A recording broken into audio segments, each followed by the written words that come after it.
Shri Sai Satcharitra, Chapter 24. Baba's Wit and Humour, Chana, Leela, Hemadpant, Sudama, Chinchanikar versus Maushibai. Preliminary. To say that we shall state such and such in a next chapter or this chapter is a sort of egoism. Unless we surrender our ego to the feet of our Sadguru, we will not succeed in our undertaking. If we become egoless, then our success is assured. By worshipping Sai Baba, we attain both the objects, worldly and spiritual, and are fixed in our true nature and get peace and happiness. Therefore, those who want to gain their welfare should respectfully hear Sai Baba's Leelas or stories and meditate on them. If they do this, they will easily attain the object of their life and get bliss. Generally, all people like wit and humor, but they do not like that jokes should be cut at their expense. But Baba's method was peculiar.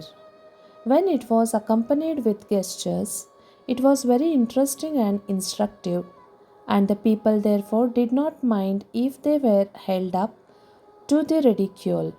Hemadpant gives his own instance below. Chana, Leela. In Shirdi, bazaar was held every Sunday, and people from the neighboring villages came there, erected booths and stalls on the street, and sold their wares and commodities. Every noon, the masjid was crowded more or less, but on Sunday it was crowded to suffocation. On one Sunday, Hemadpant sat in front of Baba, shampooing his legs and muttering God's name. Shama was on Baba's left, Vaman Rao to his right. Shriman Bhuti and Kaka Sahib Dikshit and others were also present there. Then Shama laughed and said to Anna Sahib, "See that some grains seem to have stuck to the sleeves of your coat." So saying, he touched the sleeve and found that there were some grains. Hemadpant straightened his left forearm to see what is the matter, when, to the surprise of all, some grains of gram came rolling down and were picked up by the people who were sitting there. This incident furnished the subject matter for joke. Everybody present began to wonder and said something or other as to how the grains found their way into the sleeves of the coat and lodged there so long. Hemadpant also could not guess how they found an entrance and stayed there. When nobody could give any satisfactory explanation in this matter, and everybody was wondering about this mystery, Baba said as follows. Baba, this fellow, Anna Sahib, has got a bad habit of eating alone. Today, in the bazaar day, and he was here chewing grams. I know his habit, and these grams are a proof of it. What wonder is there is this matter? Hemadpant, Baba, I never know of eating things alone. Then why do you trust this bad habit on me? I have never yet seen Shirdi Bazaar. I never went to the bazaar today. Then how could I bring or buy a grams? And how could I eat them if I had not brought them? I never eat anything unless I share it with other present near to me. Baba, it is true that you give to the persons present, but if no one nearby, what could you or I do? But do you remember me before eating? Am I not always with you? Then do you offer me anything before you eat? Moral. Let us mark and note carefully what Baba has taught us by this incident.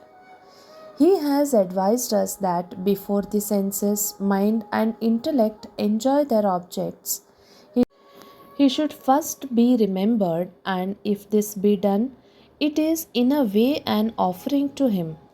The senses, etc., can never remain without their object, But if those objects are first offered to the Guru, the attachment for them will naturally vanish. In this way, all the vrittis regarding desires, anger, avarice, etc., should first be offered and directed to the Guru. And if this practice be followed, the Lord will help you in eradicating all the vrittis. When before enjoyment of the objects you think that Baba is close by, the question whether the object is fit to be enjoyed or not will at once arise. Then the object that is not fit to be enjoyed will be shunned, and in this way our vicious habits or vices will disappear and our character will improve. Then love for the Guru will grow and pure knowledge will sprout up. When this knowledge grows, the bondage of body, consciousness, we are the body, will snap and our intellect will be merged in spirit consciousness. We are the spirit. Then we shall get bliss and contentment. There is no difference between Guru and God. He who sees any differences in them sees God nowhere. So, leaving aside all ideas of differences, we should regard Guru and God as one. And if we serve our Guru as stated above, Lord, God will certainly pleased and purifying our minds. He will give us self realization. To put the matter in a nutshell, we should not enjoy any object with our senses, etc., without first remembering our Guru. When the mind is trained in this way, we will be always remained of Baba and our meditation on Baba will grow. The Sagun form of Baba will ever be before our eyes, and then devotion, non attachment, and salvation will all be ours. When Baba's form is thus fixed before our mental vision, we forget hunger, thirst, and this samsar. The consciousness of worldly pleasure will disappear, and our mind shall attain peace and happiness. Story of a Sudama. When the above story was being narrated, Hemadpant was reminded of similar story of Sudama, which illustrates the same principle and therefore it is given here. Shri Krishna and his elder brother Balarama were living with a co-student named Sudama in the ashram of their guru Sandipani. Once Krishna and Balarama were sent to the forest for bringing fuel. Then the wife of Sandipani sent also Sudama for the same purpose with some quantity of grams for the three. When Krishna met Sudama in the forest, he said to him, Dada, I want water as I am thirsty. Sudama replied, No water should be drunk on an empty stomach, so it is better to rest a while. He did not say that he had got grams with him and he should take some. As Krishna was tired, he lay down for rest on a lap of Sudama and was snoring. Seeing this, Sudama took out the grams and began to eat. Then Krishna suddenly asked him, Dada, what are you eating? What is that sound? He replied, What is there to eat? I am shivering with a cold and my teeth are chattering. I can't even repeat distinctly Vishnu Sahasranama. Hearing this, the omniscient Krishna said, I just dreamt a dream in which I saw a man eating things of another, and when asked about this, he said, What dust should he eat? Meaning thereby that he had nothing to eat. The other man said, Let it be so. Dada, this is only dream. I know that you won't eat anything without me. Under the influence of the dream, I asked you what you were eating. If Sudama had known a bit of omniscient Shri Krishna and his Leelas, he would not have acted as he did. Therefore, he had to suffer for what he did. Though he was a chum of Shri Krishna, he had to pass his later life in utter poverty. But when he later offered Sri Krishna a handful of parched rice earned by his wife with her own labor, Krishna was pleased and gave him a golden city to enjoy. This story should be remembered by those who have the habit of eating things alone without partaking them with others. The Shruti also emphasizes this lesson and asks us to offer things first to God and then enjoy them after they are renounced by Him. Baba has also taught us the same lesson in his inimitable and humorous way. Anna Chinchanikar versus Maushibai. Hemadpant now describes another witty incident in which Baba played a peacemaker's part. There was one devotee by name Damodar Gansham Babre alias Anna Chinchanikar. He, he was simple, rough, and straightforward. He cared for nobody, always spoke plainly, and carried all dealings in cash. Though he looked outwardly harsh and uncompromising, he was good natured and guileless. So Sai Baba loved him. One day, like others serving Baba in their own way, this Anna was one noon standing prone and was shampooing the left arm of Baba, which rested on railing. On the right side, one old widow named Venubai Kaujalgi, whom Baba called mother, and all other Maushibai, was serving Baba in her own way. This Maushibai was an elderly woman of pure heart.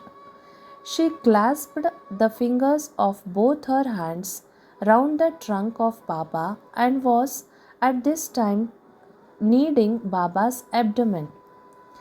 She did it so forcibly that Baba's back and abdomen became flat and Baba moved from side to side. Anna on the other side was steady, but Mausibai's face moved up and down with her strokes. Once it so happened that her face came very close to Anna's.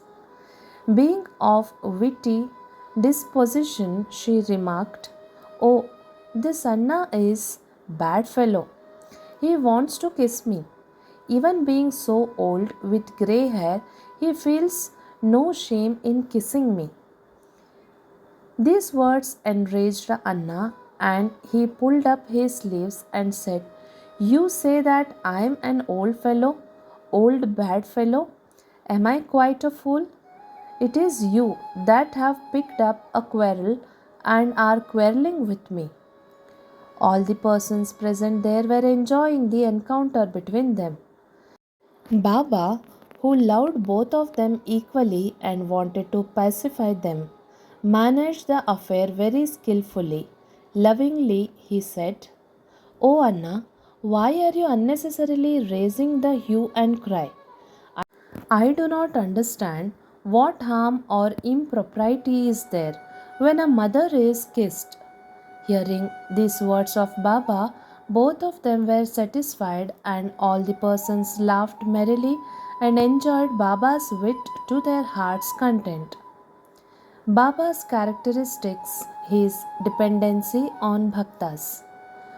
Baba allowed his devotees to serve him in their own way and did not like any other persons interfering in this. To quote an instance, the same Maushibai was on another occasion kneading Baba's abdomen. Seeing the fury and force used by her, all the other devotees felt nervous and anxious. They said, "O mother, be more considerate and moderate, otherwise you will break Baba's arteries and nerves." At this, Baba got up at once from his seat, dashed his satka on the ground. He got enraged and his eyes became red like live charcoal. No one dared to stand before or face Baba. Then he took hold of one end of satka with both hands and pressed it in the hollow of his abdomen. The other hand he fixed to the post and began to press his abdomen against it. The satka was about 2 to 3 feet in length, seemed all to go into the abdomen, and the people feared that the abdomen will be ruptured in a short time. The post was fixed and immovable, and Baba began to go closer and closer to it and clasped the post firmly. Every moment the rupture was expected, and they were all dismayed, did not know what to do, and stood dumbo with wonder and fear. Baba suffered this ordeal for the sake of his bhakta. The other devotees wanted only to give a hint to Maushibai to be moderate in her service and not cause any trouble or pain to Baba. This they did with a good intention, but Baba did not brook even this. They were surprised to see that their well-intentioned effort has resulted into this crisis, and they could do nothing but to wait and see. Fortunately, Baba's rage soon cooled down. He left the Satka and resumed his seat. From this time onwards, the devotees took the lesson that they should not meddle with anybody but allow him to serve Babas as he chooses, as he was capable to gauge the merits and worth of service rendered to him. Bow to Shri Sai, peace to be all. Shri Sai Pranam.